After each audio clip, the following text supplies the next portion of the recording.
How to code in SQL. Well, in this video, you guys are going to find out. I'm Ben and welcome to Social Genie. We're going to cover the basics of SQL in this video. Why should you learn SQL? Well, SQL is the language of databases. It stands for Structured Query Language, and basically it's used to communicate with databases. So if you have a large data set and you need to query that data, you need to insert different fields, you need to find out information from a large data set, then really you need to know SQL. So that's why we're going to be diving into it in this video. So without further ado, let's dive in. What is the best way of learning how to code? Well, the best way of learning how to do anything is by actually doing it. So in this video, I'm going to provide you guys with a data set and also show you guys how to simply set up a server on your computer and use this in order to write SQL scripts and actually analyze a database. I'm Bill Gates, chairman of Microsoft. Now, don't let setting up a server scare you guys. It's a very simple process and I'm going to walk you through it step by step. So with that being said, let's get into it. So firstly, what you need to do is download a SQL Server. So you can download the Microsoft SQL Server. They have various different types here on the website. I will link with this link to Microsoft's website in the description below. And what you want to do is click here to Express. So there's different versions here. There's developer version, Express version, free edition of the SQL Server. Then once you've downloaded and installed that, you need to go to Download SQL Server Management, SSMS. And you need to download SQL Server Management Studio. And this is the management program which is used to manage the SQL Server. Now feel free to pause the video at this point to download those two programs and install it on your PC. Okay, so if you've done that, now we need to get our data set. So simply we need to go to this website here, which I'll also link to below, called insideairbnb.com, get the data. And this has got data on Airbnbs across various different countries. So it's got listing data, review data, and it's got vast data sets. Now, in this case, I'm in Manchester in the UK, so I'm going to download the listings for Manchester. It says Amsterdam here, but I believe that's just an error on the website. I'm going to download this one here, listings.csv. It really doesn't matter which one you download because really it's the principles I'm going over in this video. But you can download this file here. Then I recommend saving it, and this is important, save it as an Excel Workbook, not as a CSV file, because that just helps with importing it. So once you've done that, what you need to do is open up the SQL Server Management Studio, and it should look something like this. And what you'll do is you'll right click here on the database section, and you'll click New Database, and then you'll go through and you'll set up a new database. You'll call it whatever you want. In this case, I've called it Airbnb database, which I've already done there. It's very simple, guys. And then you simply right click on the database, go to tasks, and then go to import data. And what you're going to do is go through this here and you're going to import data. So you want to click Microsoft Excel. You're going to find the data. I've already imported it here, so I'm not going to do it again, but you find the data there. You go to next, and then this is the important part here, destination, scroll down to the bottom, and you click SQL Server Native Client. So once you've clicked that, and then you click next, and finish. And then you should, I'm going to exit because I've already done this, but then you should get to this stage here. And then what you do is you right click and you click refresh, and that will refresh. And then you should, when you click on tables, see something that looks like this called database listings. That's what DBO stands for. Now I've done right click, select top 1000 rows, and we can have a little look at this data. So this is the data here that we've got. We've got an ID, so this would be a listing ID for the listings on Airbnb. We've got names for the name of the apartment or house that is listed on Airbnb. A host ID, a host name, and which I'm surprised is really on there. I suppose it's only first name, so maybe for data protection, it's not really an issue. The neighborhood, so the different neighborhoods, so you've got Manchester, Stockport, Trafford. These are regions in the greater Manchester area. Price per night, which is a very important column we're going to dive into. Minimum nights, reviews, etc. So there's quite a lot of columns here. We won't use majority. What we're going to do now is go over the different function types.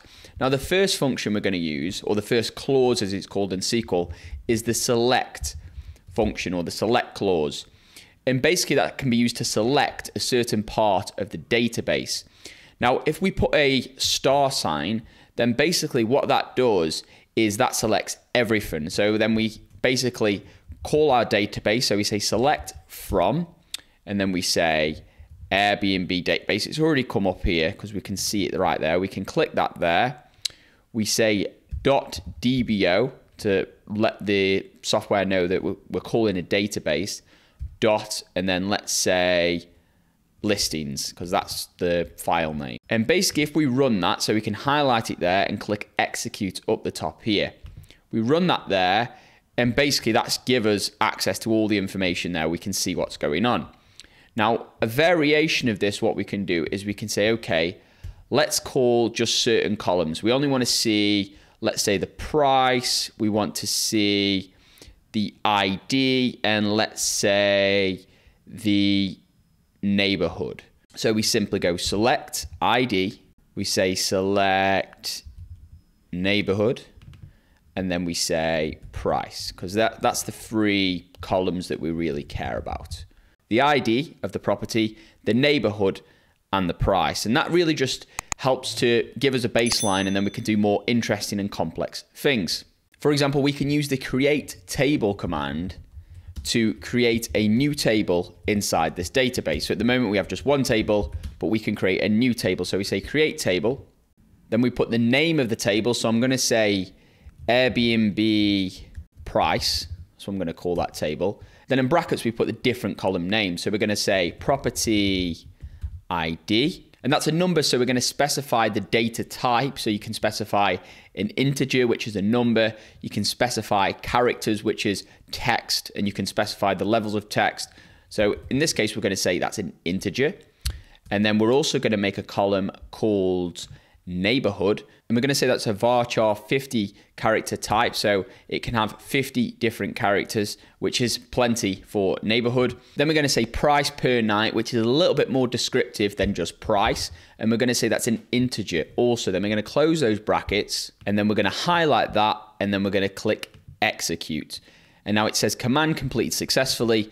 And if we refresh this is the incredible thing here, guys. So we refresh this here, and we go to tables, and boom, there we have our brand new table inside the database. Excellent. Now, if we open this up, there should be nothing inside it so far because we've not added any data yet. So there's nothing in here. But let's say you wanted to just add a couple of extra listings into a existing database. So you say, okay, we need to do this in the same form as the database. So whatever information we put in, it needs to follow these columns here. So let's say the property ID is 1, 2, 3, 4. Then we go neighborhood. So what we need to do is put this little quotation mark here. We say Manchester. We're going to say center, which could be called a neighborhood really. We close the quotation mark, and then we put another integer, which is going to be the price per night. So in this case, we're going to say $55. So what we need to do then, guys, is close this bracket here. We add another comma, and then we can add other information. So let's say there's another property we're adding called 3454. That's the listing ID. We're going to say that's in Trafford, which is where the football stadium is for Manchester United. And then we're going to write another comma, and we're going to specify the price per night. Let's say it's 45. It's out of the city centre, so it wouldn't be as expensive. And then we're going to close that bracket again. Now, if we insert, and then if we click execute, shall I say, you will see 2 rows here affected completion time. So then this is the amazing thing, guys. So what we want to do then, guys, is go select, and then we put the star for everything from our table name, which is Airbnb price. Now we have the database selected at the top here, or you would also have to specify which database. Now, as you can see here, the information that we've just inserted into the database is now here: property ID, neighborhood, and price per night. So it's as simple as that, guys. Excellent. So let's say now, guys, we have this main database. There's thousands upon thousands of rows here, and it'd be very, very difficult to go through everything. So let's say we just want to see the top 5. We say select, and then we say top 5 from everything. So from the main table, and then we say from our listings. So we say bang. We put that there, execute, and now we have the top 5 here. So that just allows you to just query. We can also put top 10. So we can simply say bong bong, top 10. We want to see the top 10 listings. Now we can also use the select distinct function. Now this will tell us how many different types of values are in a specific column. Now this will all make sense. So for example, if we say neighborhood, we want to see how many different neighborhoods are going to be listed here. So let's say we go neighborhood. So we said select distinct neighborhood. We could also use neighborhood group as well. From our listings database, we run that and it should give us how many different types we've got here. So we've got all these different types here. So we've got 41 different neighborhoods which are covered in this Airbnb database, everywhere from, you guys probably won't know most of these areas, but that's a student area. You've got Moss Side down here. That's like quite a regeneration area, we'll call it. And there's a few different places here. I wouldn't recommend staying in Moss Side, by the way, guys, if you guys are watching. Ancoats is nice. That's more of quite an edgy up and coming area. But basically, it just gives us the different types here using the distinct clause. Next, guys, we want to say, okay, what's the average price per night for a listing on Airbnb in Manchester, which is where we're currently looking. What we do is we use the average clause, which is simply AVG. So we say select AVG. We want to specify the column. As we're looking for an average, it needs to be a numerical column.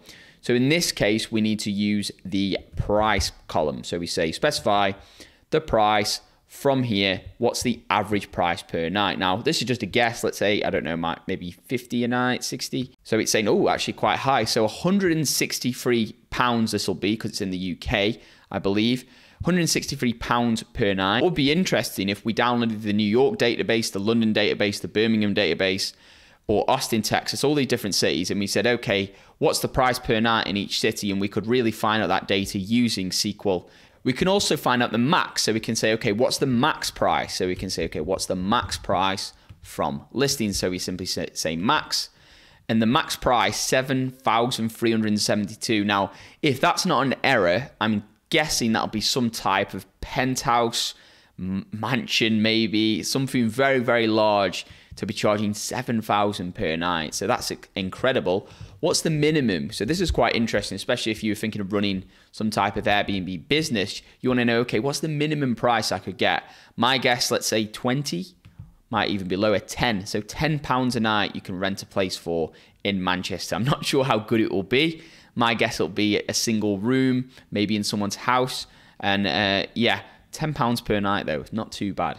And you guys have discovered all this through using SQL code. So well done to you guys so far. And if you're still with me, feel free to give this video a big thumbs up. That really does help out tremendously with the channel. If you haven't subscribed, feel free to join the family by hitting that subscribe button and turning that notification bell on. Comment below your thoughts. Did you find this useful? Did you find it valuable? Do you want to see more videos like this? And I hope you guys all have an incredible day, and I'll see you in our next video.